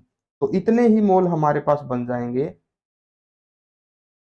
वोटर के भाई, इतने ही मोल्स हमारे पास बन जाएंगे किसके, वोटर के। अब यहाँ पर एक बात बताओ भाई, स्ट्रॉन्ग एसिड है, स्ट्रॉन्ग बेस है, 1 मोल का जब न्यूट्रलाइजेशन होता है तब हमारे पास कितनी ही होती है heat of enthalpy of neutralization, 57.1। अगर 0.16 मोल्स अगर बन रहे हैं तब कितनी हो जाएगी भाई, 57.1 को मल्टीप्लाई कर देंगे 0.16 से, यहाँ पर हमारी जो है हीट ऑफ न्यूट्रलाइजेशन निकल के आ जाएगी 9.136 किलो जूल।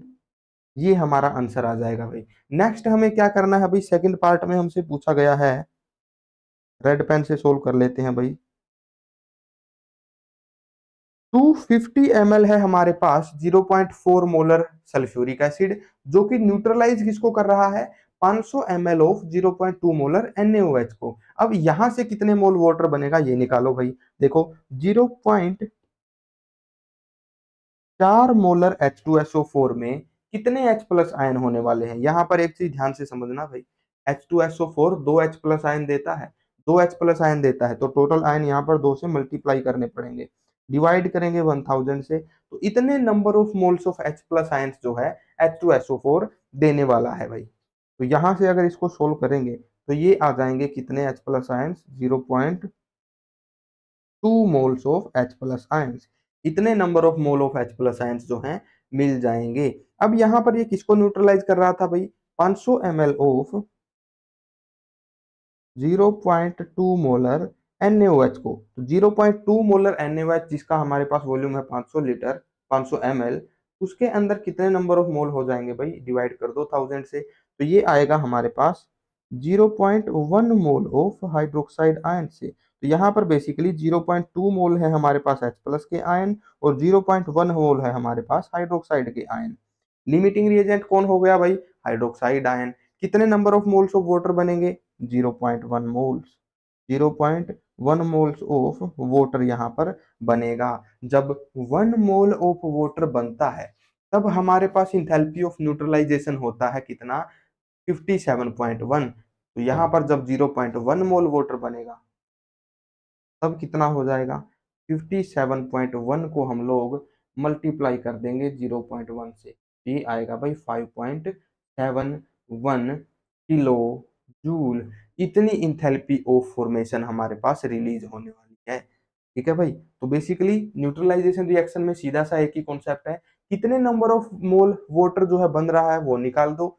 एक मोल वाटर जब बनता है तब इंथैल्पी ऑफ न्यूट्रलाइजेशन होती है 57.1, जितने मोल बन रहा है उससे मल्टीप्लाई कर दो, टोटल इंथैल्पी ऑफ न्यूट्रलाइजेशन आ जाएगी। ठीक है भाई, ऐसे निकालते हैं इंथैल्पी ऑफ न्यूट्रलाइजेशन। आगे बढ़ते हैं भाई, एक और इंथैल्पी की बात करते हैं, इंथैल्पी ऑफ फ्यूजन। ये क्या होता है, देखो भाई, फ्यूजन रिएक्शन वो होता है जिसके अंदर सॉलिड मेल्ट कर रहा हो। फॉर एग्जांपल आइस है, मेल्ट कर रही है, तो यहाँ पर 1 मोल सब्सटेंस जब मेल्ट होगा तब उस प्रोसेस में कितना इंथैल्पी चेंज आया होगा, उसी को बोला जाता है इंथैल्पी ऑफ फ्यूजन। यहाँ पर आप लोग देख सकते हो सॉलिड मरकरी मेटल है, रूम टेम्परेचर के ऊपर लिक्विड होता है इसलिए मेल्ट हो रहा है।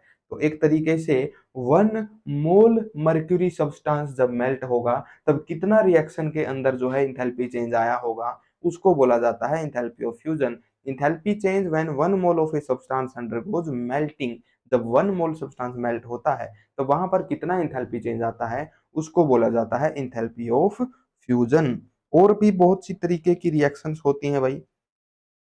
वेपोराइजेशन प्रोसेस होता है जिसके अंदर हम लोग क्या करते हैं, लिक्विड को बॉयल करते हैं, वहां पर लिक्विड सब्सटेंस गैस के अंदर कन्वर्ट होता है। फॉर एग्जांपल पहली इमेज में आप लोग देखेंगे कि हम लोग वाटर को गर्म कर रहे हैं, जिससे क्या हो रहा है भाई, जिससे हमारा लिक्विड वाटर गैस के अंदर कन्वर्ट हो रहा है। तो जब 1 मोल वाटर कन्वर्ट करेगा 1 मोल गैस के अंदर, 1 मोल स्टीम के अंदर, जब गैसियस फॉर्म में कन्वर्ट होगा, जब 1 मोल वाटर लिक्विड से वेपोराइज होगा गैस फॉर्म में, तब वहां पर जो इंथैल्पी का चेंज आएगा उसको बोलेंगे इंथैल्पी ऑफ वेपोराइजेशन। वैसे ही आप लोग यहाँ पर देख सकते हो भाई, ये ग्रीन कलर का लिक्विड भी है, ये वही लिक्विड है जिसको पी के ब्रूस बैनर हल्क बन गए थे, है ना। आई डोंट नो ये ग्रीन कलर क्या है, मैंने चैट जीपीटी से या फिर एक दूसरे एआई इंजन से सारी इमेजेस बनवाई थी। मैंने उसको बोला था भाई, make an image of a liquid under going vaporisation, तब उसने ये बता दिया। मैंने उससे क्वेश्चन भी पूछा कि what is this green liquid, she said it is just a colour choice. और ये लिक्विड कुछ भी नहीं होता है भाई ऐसा। हाँ जी, तो ये होता है भाई प्रोसेस ऑफ वेपोराइजेशन। कोई लिक्विड जब लिक्विड फॉर्म से, ऑब्वियसली कोई लिक्विड जब लिक्विड फॉर्म से गैसियस फॉर्म में कन्वर्ट करता है, मतलब कि वेपोराइज होता है, तब 1 मोल सब्सटेंस की वेपोराइजेशन से जो इंथैल्पी चेंज आता है उसको बोला जाता है इंथैल्पी ऑफ वेपोराइजेशन। ठीक है भाई, नीट का प्रीवियस ईयर क्वेश्चन करते हैं भाई इसी चीज के ऊपर, देखो।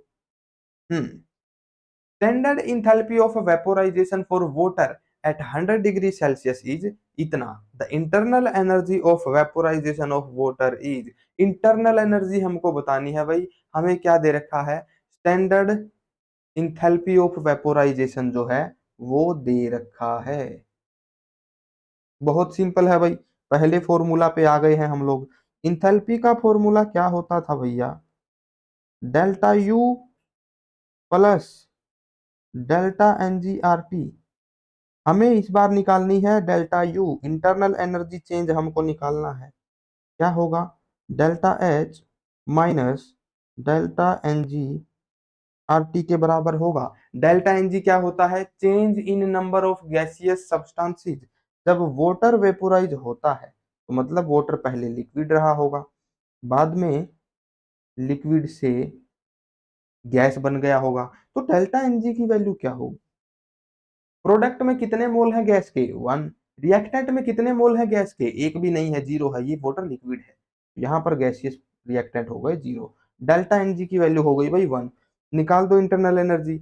इंथैल्पी चेंज कितना आ रहा है, 40.66, 40.66 किलो जूल पर मोल। आगे देखो भाई, इसकी यूनिट जरूर ध्यान में रखना, यूनिट कन्वर्जन हमें बहुत जरूरी होता है, ध्यान में रखना भाई, वरना पूरा क्वेश्चन जो है गलत हो जाता है। हमें बेसिकली क्या ध्यान में रखना है, अगर लेफ्ट साइड में यूनिट जो है वो किलो जूल पर मोल है, तो राइट साइड वाली क्वांटिटी को तभी उसमें से माइनस कर पाएंगे जब उसकी यूनिट भी क्या हो, किलो जूल पर मोल हो। तो डेल्टा एन जी की वैल्यू है 1। R is the gas constant जिसकी वैल्यू होती है 8.314 जूल पर केल्विन पर मोल। उसके बाद है टेम्परेचर, टेम्परेचर दे रखा है 100 डिग्री सेल्सियस, केल्विन से हमें कैंसिल करना है तो डिग्री सेल्सियस को केल्विन में कन्वर्ट करो। 0 डिग्री सेल्सियस बराबर होता है 273 केल्विन के, 100 डिग्री सेल्सियस बराबर हो जाएगा 373 केल्विन के। ठीक है भाई, तो अब यहाँ पर क्या होगा भाई, केल्विन से कट जाएगा पर केल्विन, हमें यूनिट बराबर करनी है तभी हम लोग सब्ट्रैक्ट कर पाएंगे भाई, घटा पाएंगे। लेफ्ट साइड में है किलो जूल पर मोल, राइट साइड में है जूल पर मोल। जूल को किलो जूल में कन्वर्ट करना है तो 1000 से डिवाइड कर दो। अब ये यूनिट क्या बन गई, अब ये बन गई किलो जूल पर मोल। इसको अगर हम लोग सोल्व करेंगे तो ये आएगा भाई 40.66 किलो जूल पर मोल, और 8.314 मल्टीप्लाइड बाई 373 डिवाइडेड बाई 1000, ये बराबर होगा 3.1 किलो जूल पर मोल के। इसको अगर हम लोग सब्ट्रैक्ट कर देंगे तब हमारा आंसर आ जाएगा भाई प्लस का 37.56 किलो जूल पर मोल। ये आ जाएगा हमारे पास चेंज इन इंटरनल एनर्जी। ठीक है भाई, कुछ नहीं किया है, जो इंथैल्पी का फॉर्मूला है जो पिछले लेक्चर में हमने फर्स्ट लॉ ऑफ थर्मोडायनेमिक्स से ड्राइव किया था, उसी के अंदर हमने इंथैल्पी चेंज की वैल्यू पुट कर दी और डेल्टा एनजीआरटी की वैल्यू पुट कर दी। हमारा आंसर निकल के आ गया option number A. Option A हो जाएगा हमारा भाई करेक्ट आंसर। ये था एक क्वेश्चन हमारे पास इंथैल्पी ऑफ वेपोराइजेशन के ऊपर, नीट 2012 का क्वेश्चन है, एग्जैक्ट 12 साल पुराना क्वेश्चन है। आगे बढ़ते हैं भाई, enthalpy of sublimation. Sublimation reaction क्या होता है, सब्लिमेशन एक ऐसा रिएक्शन होता है जिसके अंदर हमारा जो कंपाउंड हो ना वो किसी मॉलिक्यूल से मिलके बना हो। फॉर एग्जांपल कैम्फर है, कैम्फर का स्ट्रक्चर कुछ इस तरीके का होता है, कैम्फर यहाँ पर इस इमेज में दिखाया गया है। तो सब्लिमेशन प्रोसेस में बेसिकली क्या होता है, हमारे पास एक सॉलिड मटेरियल होगा जो कि कैसा होगा, सब्लाइमेबल होगा। सब्लिमेशन जिसका हो पाए, सारे कंपाउंड्स का सब्लिमेशन पॉसिबल नहीं होता। सब्लिमेशन में बेसिकली होता क्या है, सॉलिड कंपाउंड डायरेक्टली वेपर्स बन के उड़ते हैं, उसके डायरेक्टली फ्यूम बनते हैं। तो एक तरीके से हम लोग ये बोल सकते हैं कि सॉलिड स्टेट डायरेक्टली कन्वर्ट हो रही है गैसियस फॉर्म में बिना किसी इंटरमीडिएट लिक्विड स्टेट के। तो जब सॉलिड का ट्रांसफॉर्म सीधा गैस फिजिकल स्टेट में हो तब उसको बोला जाता है भाई सब्लिमेशन। और जब 1 मोल कंपाउंड का सब्लिमेशन होगा तो उससे जितना इंथैल्पी चेंज आएगा उसको बोला जाएगा इंथैल्पी ऑफ सब्लिमेशन। एक ऐसी रिएक्शन जिसके अंदर 1 मोल सब्सटेंस का सब्लिमेशन हो रहा हो उसमें इंथैल्पी चेंज को बोला जाएगा enthalpy of sublimation. For example यहाँ पर जो कैम्फर है, ये जो कैम्फर होता है ये एक सबलाइमेबल मटेरियल होता है। इसका सब्लिमेशन जब होगा तो सॉलिड कैम्फर कन्वर्ट होगा भाई गैसियस कैम्फर के अंदर। सिमिलरली नेफ्थलीन हमारे पास होता है। नेफ्थलीन एक तरीके से समझ लो दो बेंजीन की रिंग एक सिग्मा बॉन्ड के ऊपर जॉइंट है। तो नेफ्थलीन जो है उसको जब हीट करते हैं तो वो भी मेल्ट नहीं होता, उसका डायरेक्टली सब्लिमेशन होने लगता है।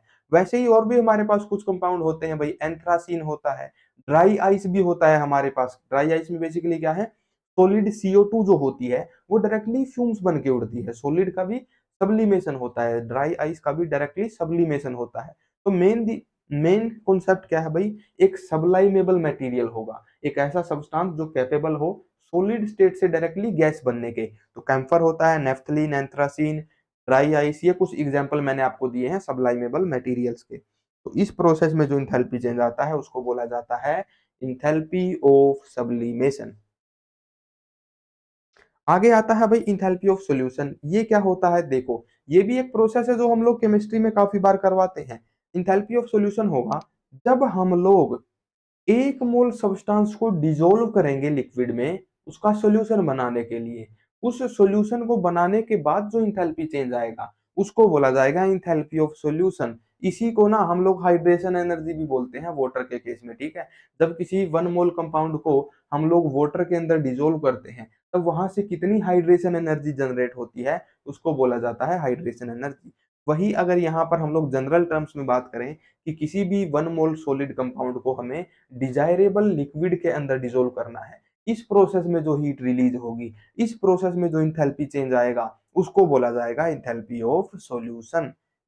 Enthalpy change in a process in which 1 mole of a substance is dissolved in a specific quantity of solvent is called enthalpy of solution। Enthalpy of solution क्या होती है, जब 1 मोल सॉलिड कंपाउंड का हम लोग कोई सॉल्यूशन बनाते हैं उसको बोला जाता है, वहां पर जो इंथैल्पी चेंज आएगा उसको बोला जाता है इंथैल्पी ऑफ सॉल्यूशन। एग्जांपल के लिए यहाँ पर दे रखा है भाई, हमारे पास KCl था, KCl को हमने जैसे ही डाला लिक्विड के अंदर तो वो घुलने लग गया। तो 1 मोल सॉलिड KCl जब डिसॉल्व हो गया वाटर के अंदर तो वो क्या बन गया भाई, एक्वस KCl बन गया। एक्वस फॉर्म कहाँ यूज की जाती है, एक्वस फॉर्म का मतलब ये होता है कि ये जो सॉल्ट हमने लिखा है ना ये एक्चुअल में इस फॉर्म में नहीं है बल्कि आयंस की फॉर्म में है। एक्वस का मतलब हो जाएगा कि ये K+ और Cl नेगेटिव आयंस की फॉर्म में जो है एग्जिस्ट कर रहा है, ये मतलब होता है एक्वस का। अगर आपके सामने ये लिख दिया जाए NaOH एक्वस, तब इसका मतलब क्या हो जाएगा भाई, NaOH जो है वो आयंस की फॉर्म में सॉल्यूशन में एग्जिस्ट कर रहा है। एक्वस मतलब वाटर, वाटर के अंदर वो प्रेजेंट है। NaOH किन किन आयंस की फॉर्म में होता है भाई, सोडियम+ और हाइड्रोक्साइड आयन की फॉर्म्स में होता है। तो एक्वस का मतलब है आयंस की फॉर्म में वो प्रेजेंट है। तो बेसिकली हम लोग क्या करेंगे, 1 मोल सॉलिड कंपाउंड को डिसॉल्व करेंगे और ऐसा जब करेंगे तो हीट रिलीज होगी, जितनी हीट रिलीज होगी उसको बोला जाएगा इंथैल्पी ऑफ सॉल्यूशन। तो ये थे भाई कुछ एक टॉपिक हमारे पास, कुछ एक टाइप की इंथैल्पीज। आई होप आपके समझ में आई होंगी। नेक्स्ट लेक्चर में हम लोग देखने वाले हैं भाई हीट कैपेसिटी। हीट कैपेसिटी का टॉपिक क्या होता है, किस बारे में ये होता है, उसको हम लोग पूरा डिटेल में समझेंगे। जुड़े रहिए। Thank you so much, bye bye, take care, happy learning, happy learning.